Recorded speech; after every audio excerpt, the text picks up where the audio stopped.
Being and doing acts of service, being selfless, some forms of ministry, or just being in attendance to hear someone. These are all selfless acts. And I notice along the way, and everyone really knows this at a core level, that the one true equation that really removes the suffering is, for one, establishing a proper relationship with God. And this restarts every single day. Constantly recalibrating, constantly coming back and spending time with Him throughout the days. But what really removes the suffering and misery and discontentment is being there for other people.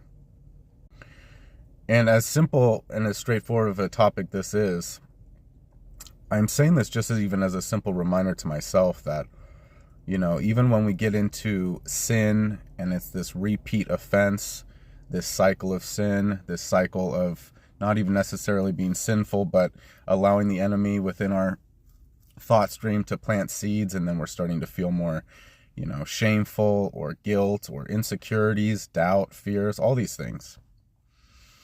All the usual seeds, as the enemy does, produces in the mind for us. The best way to get outside of ourselves and to be so focused on ourselves, and ultimately it's a form of selfishness, is to be in ministry to other people.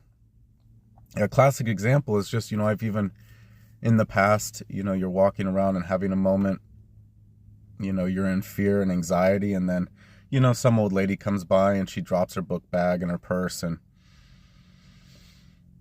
before she can bend over, you pick up her things, and she feels grateful just for this little simple act of kindness. But really, you walk away and it's like you're practically crying, thanking God that He placed an angel in your life just to give you a moment to get outside of yourself and the mental masturbation of suffrage and even romanticizing suffering and staying in that cycle.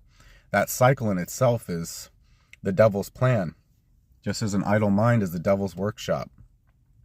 Being in true attendance in ministry, just like Christ in His walk, it's being in attendance and hearing and seeing and understanding, being that for someone else.